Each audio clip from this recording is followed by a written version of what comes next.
Fun fact, Nancy Culp. Before pursuing a career in acting, Culp worked as a teacher. She taught English at Florida State University and also served in the Women's Army Corps during World War II. She was an advocate for civil rights and women's rights. She ran for political office in Pennsylvania in 1984, seeking a seat in the U.S. House of Representatives. Come and listen to my story about a man named Jed. A poor mountaineer barely kept his family fed. And then one day he was shooting at some food, and up through the ground come a bubbling crude oil, that is, black gold, Texas tea. Well, the first thing you know, old Jed's a millionaire. The kinfolk said, Jed, move away from there. Said, California is the place you ought to be. So they loaded up the truck and they moved to Beverly Hills, that is, swimming pools, movie stars. The Beverly Hillbillies.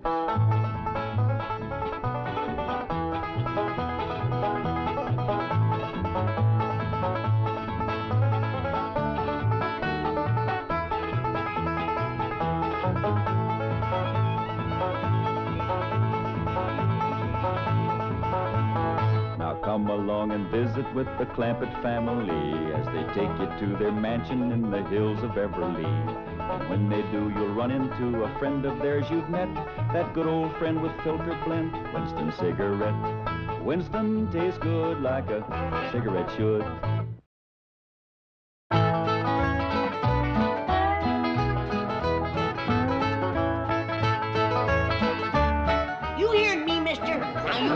And get going fast.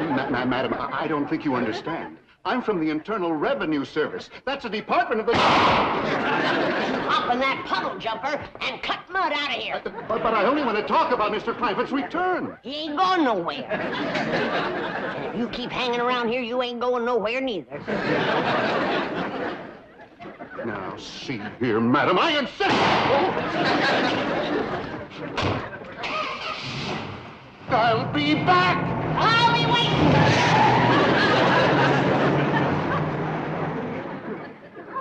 What's all the ruckus, Granny? Who was that? That blame revenuer. Sure? Came right out and admitted it himself. Well, we don't want no trouble with the law. Besides, you said you were going to stop running your still. I ain't been. But I don't want no revenuers snooping around. They're the lowest form of varmints. Even he was ashamed of being one. What? Called it the Infernal Revenue Service. Internal Revenue Service? That's right. Well, sit down, sit down. Thank you. Well, now, it's a pleasure to have you visit my struggling little bank. Right? You?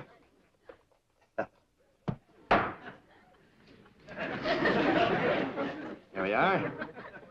Yes, it's always a pleasure to see you splendid chaps in the Internal Revenue Service. You know, I was just talking to my tax man yesterday. Aspen? No. Mr. Drysdale, I'm not here to talk about your income tax return. You're not? No. But your tax man did handle the return for Mr. J.D. Clampett, right? Oh, yes, Mr. Clampett is my largest depositor. Wonderful man, salt of the earth, honest as a day is long. Lovely family. Mr. Drysdale, I was just fired on by a member of that lovely family. Fired on, you mean shot at? With a double-barrel 12-gauge shotgun. Wielded expertly by a little old lady no bigger than this. Granny. Oh, Mr. Landman, you have to understand these people. Oh, I understood her fine. What I don't understand is this. How can a man show an income of millions for last year and not one red penny for all the years previous? Oh, well, I can explain that. Well, the Treasury Department will appreciate it. Now, this is the beautiful mansion you just visited, right? Well, I would hardly call it a visit. Skirmish might be a better word. This is the house, yes. Hey, Mr. Landman, would you believe that 8 months ago they lived here? No, frankly, I wouldn't. I give you my word. The poorest, most uninformed people imaginable. Why, when an oil company tried to explore their swamp, old Jed's daughter hit him with a rock. Thought he was a revenuer.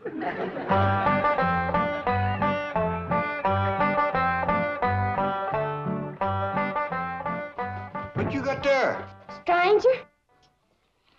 Where'd you get him? I beat him with a rock. What for?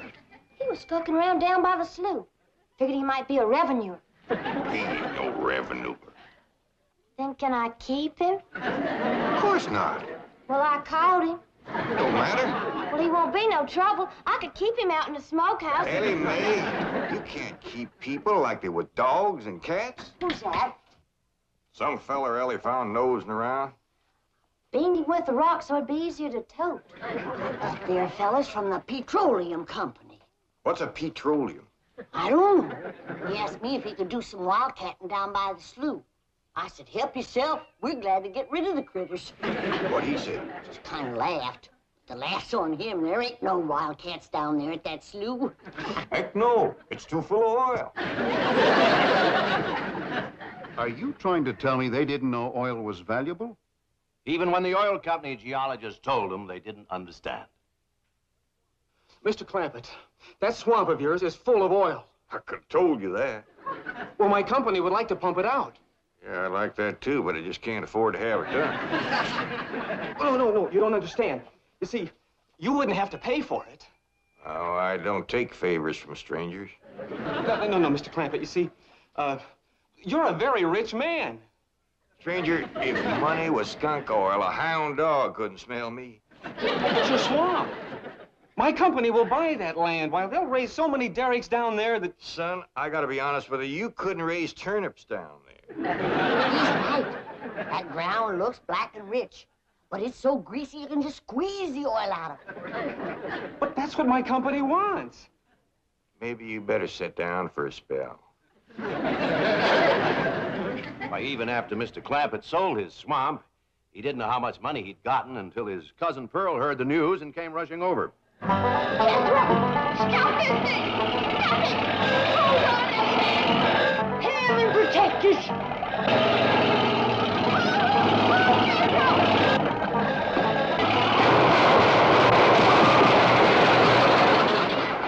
Did they hit us, kid? No, but I think they sure want the chicken house. I'm sure sorry about the chicken house, but nobody got hurt. Jeffro, I told you to get rid of them worn-out brakes. I did, Ma. That's how come we ain't got none. Get on out and lift the chicken house back on its foundation. Jed? Yeah. Jed, Ellie Mae came running over to my place, and she said you sold the swamp to some oil company. Well, yeah, I guess I did. What did they pay you for it? Well, he ain't paid me nothing yet. The Brewster fella said he'd bring the money later. How much they gonna pay you? Well, he said I'd depend some on how much oil they could pump out. Well, he must have mentioned some figure. What was it? Now, Pearl, you know that old swamp weren't worth shucks. Jed Clampett, you got slickered and you're ashamed to admit it. That's just what I told him. Granny, how much they gonna pay him? All right, I'll tell you. He said it runs somewhere between 25 and 100. 25 and 100? I know it don't sound like much, but Mr. Brewster seemed to set great store by the fact he's going to pay me in some new kind of dollar. There ain't no new kind of dollars. Well, it's new to me. I've heard of gold dollars, silver dollars, paper dollars, but he says he's going to pay me in, what do you call them, Granny? $1 million. Yeah, that's it. $1 million? Well, he wrote the whole thing out on this piece of paper. Here, you can see for yourself. I don't know nothing about that kind of stuff. Let's see here. Thanks in heaven. Granny, give me the jug. It's empty, but I'll fetch some. I'll go, Granny. Jed, you're a millionaire. A millionaire. Yeah, that's what that Brewster fella kept calling me. I didn't know just how to take it. He meant you're rich. Me? The richest man in these hills. Maybe in the whole state. Oh, Jed, you can have anything you want. Do anything you want. Go any place you want. Yeah, that's another thing he kept saying. He said he reckoned I'd be moving away from here soon. What do you think, Pearl? You think I ought to move? Jed, how can you even ask? Look around you. You're 8 miles from your nearest neighbor. You overrun with skunks, possums, coyotes, bobcats. You use kerosene lamps for light. You cook on a wood stove, summer and winter. You're drinking homemade moonshine, washing with homemade lye soap. And your bathroom is 50 feet from the house, and you ask, should you move? Yeah, I reckon you're right. Man, be a dang fool to leave all this.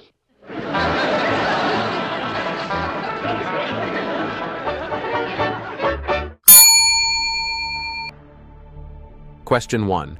Who does Granny run off with a shotgun at the beginning? 1. An IRS agent. 2. The trash man. 3.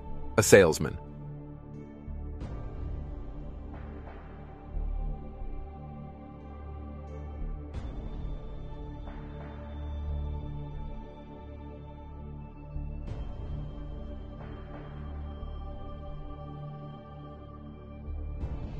Question 1.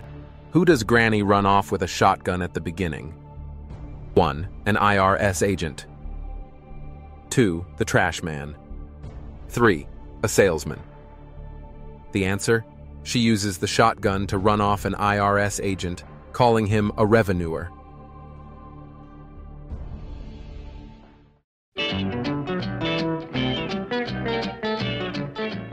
You know, Mr. Drysdale, in the Internal Revenue Service, we hear some pretty wild stories. But this corn pone to caviar saga of Jed Clampett tops everything. Well, if you think it's been unbelievable so far, wait until you hear the rest of it. What I can't understand is how a man so insulated from the rest of the world ever heard about Beverly Hills, California. I can explain that in 2 words. Cousin Pearl. She's the one who had her sights set on California. Oh, there you are, Jed. You misunderstood me. I meant you should move away. And you know where I'd go if I was you? Where? California. California? Yes, sir. Beverly Hills, California. I hear tell it's full of millionaires out there. And movie stars, too. In what? Movie stars. Jed, remember the time that your pa took us to Eureka Springs to see the movie picture? Yeah. Well, the actors that make them movie pictures live in Beverly Hills. Go on. Yes, sir. Well, doggies. Wouldn't that be something? Living in the same neck of the woods with old town me. It sure would. And we could come visit you. You know what else they say about California? What? It don't get cold out there. What don't get cold out there? Nothing don't get cold out there. They don't have no snow or no ice. Can't they bring some in? They don't want it. That's why it'd be so good for Granny. Remember last winter when she slipped on the ice and broke her hip? Yeah, poor old woman. She was limping for 2 days. Well, that couldn't happen in California because they don't have no ice. How come? I don't know how come. But Granny'd sure like it, and we could visit you. Maybe Jethro know how come there's no ice. He's going to school. We could ask him. Jethro! Yeah, Ma. Come on over here. Speaking of school, Ellie Mae could get herself a fine education out there in Beverly Hills. Yeah, Ma? Your rich uncle's got a question he'd like to ask you. What rich uncle, Ma? Your rich Uncle Jed. Jethro? How come there's no ice in California? Don't look at me. I didn't take it. You didn't no, I didn't, Ma. Oh, get out of here. Well, you always do. I don't mean. I was saying, Jed, folks claim California's got it all beat. Why, things grow twice as big out there. Jethro would be a whopper, wouldn't he? He could help you move. He's awful handy at lifting and toting, and he could drive you out in my truck. I tell you what, Pearl. I'm going to have to study on this. When that Brewster feller comes back, I'll ask him what he thinks.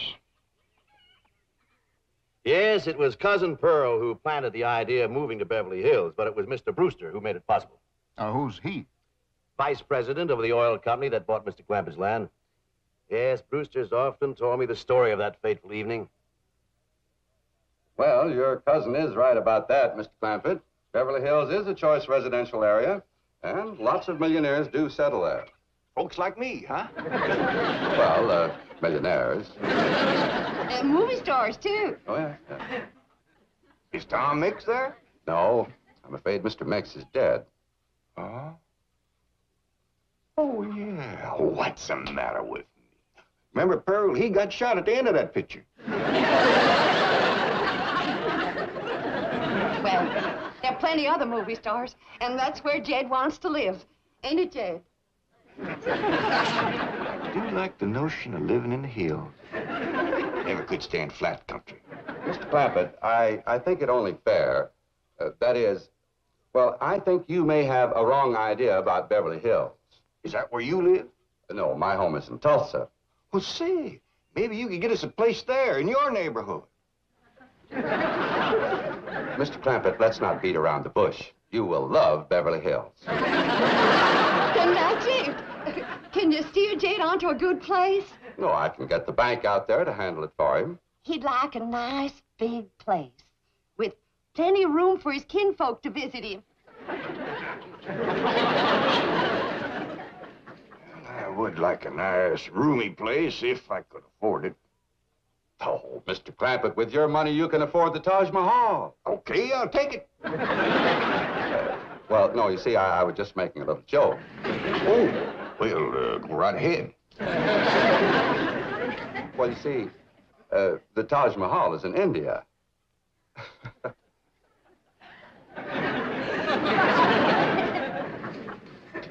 Mr. Brewster, you're a nice fellow, but I've heard better jokes. Is the foreigner staying for supper? I'm ashamed to say I ain't asked him. How about it? Oh, I don't think so. Oh, no trouble. What you cooking tonight, Granny? Mustard greens and possum innards. Mm-hmm. Did you hear that, Mr. Brewster? Very clearly. You change your mind? Not this time. Well, if you should happen to come back tomorrow, we'll be having leftovers. That's the thing about possum innards. He's just as good the second day. What a family. So, anyway, they packed up and came to Beverly Hills. Well, it wasn't quite that simple. Mr. Clampett had his problems. With $25 million, he had problems? Ah, yes. The first one was his daughter. She didn't want to leave her friends. Friends? I thought they lived in a completely unpopulated area. They did. Her friends were not the kind you and I have. Now, I ain't gonna be here to look after you no more. So you're gonna have to keep yourself out of trouble. Watch out for them coyotes and them bobcats and them hunters with guns. Stay out of folks' gardens, 'cause you know how it riles up Granny when you get in hers. Except when we're gone, you can have everything that's left. I'm sorry there ain't gonna be room enough on the truck to take you along. But maybe you wouldn't like California anyhow. Maybe I ain't gonna like it either. If I don't, then I'm a-comin' hightailing it right back here, and me and you'll set up housekeeping all by ourselves. Ellie? Ellie Mae? Yeah, Paul, over here. You feeling all right, Ellie? You didn't eat your supper. Sure, Paul. I just wasn't hungry. Cold? You're shaking like a sumac leaf. Oh, Paul, I ain't cold. I'm scared. Scared? Why? There ain't nothing in this woods can hurt you, even in the dark. It ain't the woods or the dark. It's going so far away. I don't know what it's gonna be like out there in Beverly Hills. Why, it's gonna be just like here, except we'll have things a lot nicer. Will I go to school and wear fancy dresses like city girls and put powder on my face and get my hair all fixed up in one of them there beauty parlors? Why, sure you will. Then I ain't going. Ellie! I want you to meet the Clampetts under different circumstances. You'll find them to be really charming people. Including Granny? Oh, yes. This time you'll get a completely different reception. I promise you.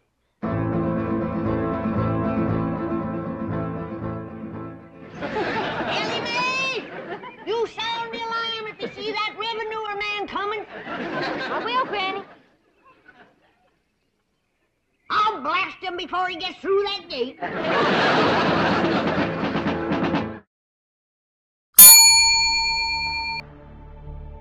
Question 2. What animal do we see Ellie Mae telling goodbye during the episode? 1. An eagle. 2. A deer. 3. A giraffe.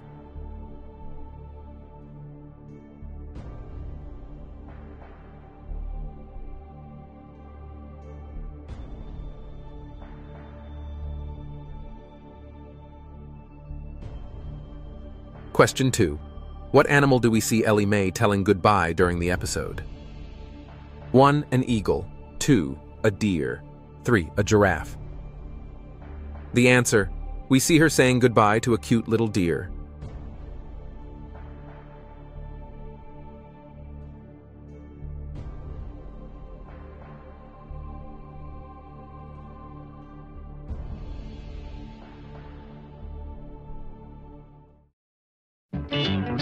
Of course, even after Mr. Clabbett convinced his daughter to leave her animal friends, he still had Granny to contend with. I guess she didn't like the notion of being uprooted. That's putting it mildly. The way he tells it, she just downright refused to budge. Ellie, if old Duke sits there with you, there ain't gonna be room for Granny. Oh, that's all right, Paul. Granny ain't gone.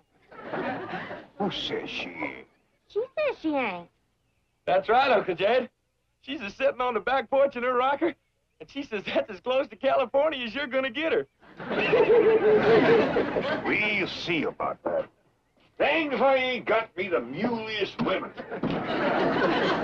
First it's Ellie, now it's Granny. We ain't never gonna get there. Now, what's all this nonsense about you ain't going to California? Ain't no nonsense to it. If the good Lord had wanted me in California, he'd have put me in California. Maybe he's just getting around to it. Book says he moves in mysterious ways. Well, if he moves me, I'll go. But you and Big Jethro ain't a budging me. Granny, this here Beverly Hills sounds like the kind of place you'd like.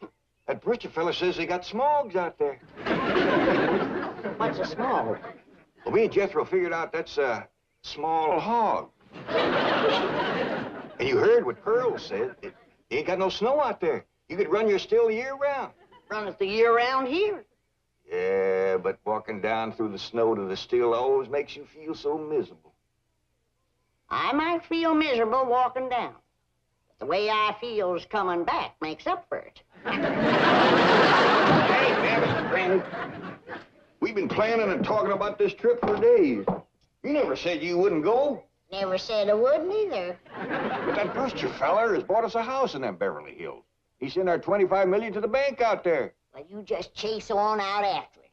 I'm staying right here. And I ain't afeared neither. Granny, I ain't leaving you here alone. And I ain't a budging out of this rocker. Let her roll, Jethro.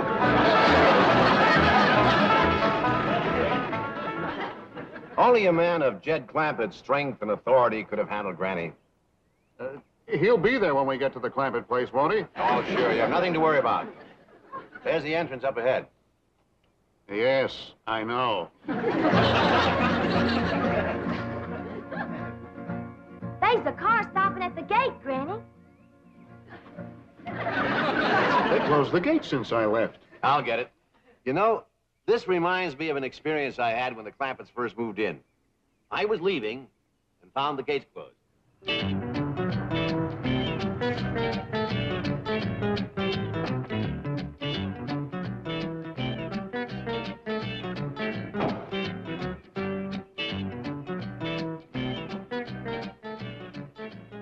Hello.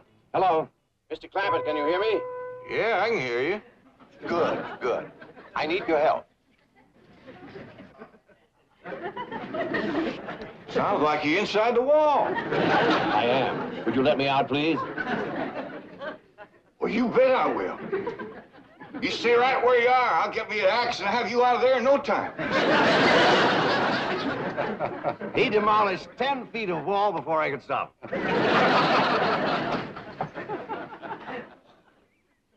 Granny, Mr. Drysdale's opening the gate. Good. He's leading that revenuer right into a trap.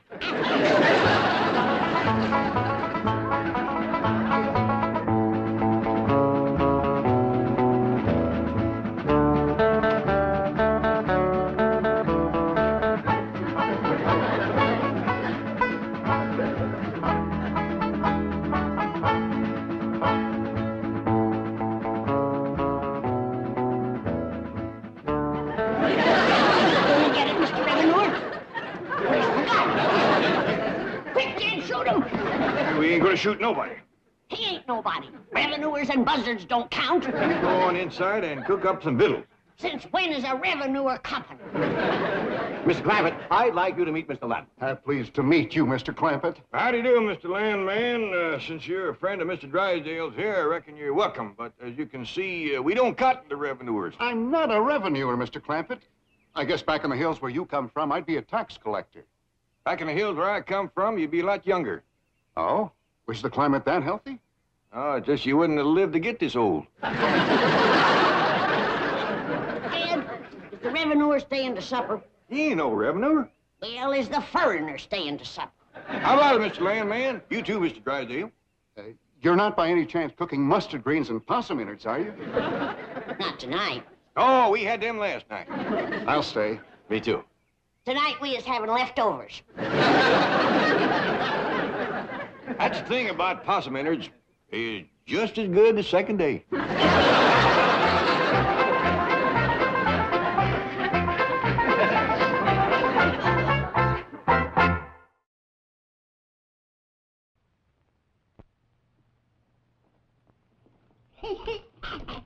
Oh, Winston tastes good like a cigarette should.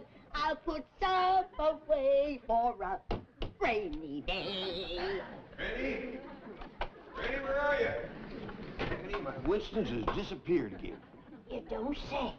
Just can't figure it out. I got a brand new carton, smoked one pack, and all the rest of them is gone. Who could have took them? You don't suspect Ellie or Jethro, do you? No, I don't. Well, what about you? I don't suspect them either. But just to make sure, I'll go ask them. Granny? I want my Winston's. Well, praise be. Ask and ye shall receive. I was saving them for a rainy day. Rain or shine, Winston tastes good. Like a cigarette had oughta.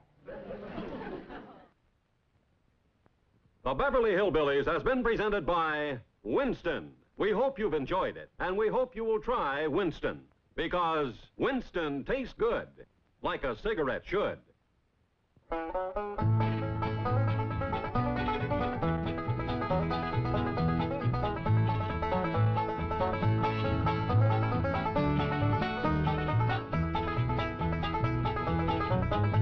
Well, now it's time to say goodbye to Jed and all his kin. They would like to thank you folks for kindly dropping in. You're all invited back next week to this locality to have a heaping helping of their hospitality. Hillbilly, that is. Set a spell. Take your shoes off. Y'all come back now. Here? Question 3. Where does Jed think Mr. Drysdale is when he's speaking on the intercom? 1. The wall. 2. The couch. 3. The moon.